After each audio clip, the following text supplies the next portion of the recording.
ভাই সালাম আলাইকুম। ভালো আছেন ভাই? ভাই একটু তরকারির দামগুলো একটু বলেন, আমরা শুনি। আলুর বাজার কেজি আমি যদি বলি সেটি বলেন। কচু কত করে? 40 টাকা। 40 টাকা। আলু আলু 25 টাকা বিক্রি করতেছে। আজকে 20 টাকা কেজি যাচ্ছে। আলু আজ 22 টাকা পাইকারি না, না হলে বেচতেছে 20 টাকা। না 20 টাকা আছে, সেটা হলো গাড়িস্তর 15-18 কিনা। তাই কাঁচামরিচ মরিচ বেচতেছে 40-50 কেজি না কুয়া? কেজি। 40-50 টাকা কেজি। কেজি। এর দাম কম আছে।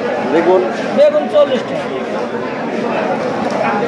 মূলা 30 টাকা, পটল 40, বেগুন 40 আর ভেন্ডি 20 টাকা। পেঁপে কত করে? পেঁপে পেঁপে হলো 30 টাকা। পেঁপে 30 টাকা কেজি। বাজার দাম কমই আছে, স্বাভাবিক আছে, খারাপ নাই নাকি? আলু 5 টাকা কেজি। আলুতে আজ হলো দাম বেশি, আর আজ হলো স্টোরের আলু। ও স্টোরের আলুর দাম বেশি।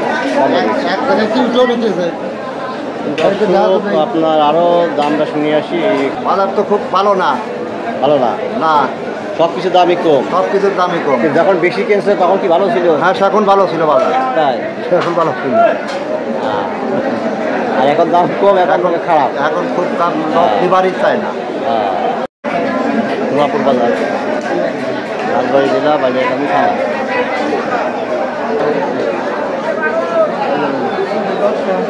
দশটা না 30 টাকা।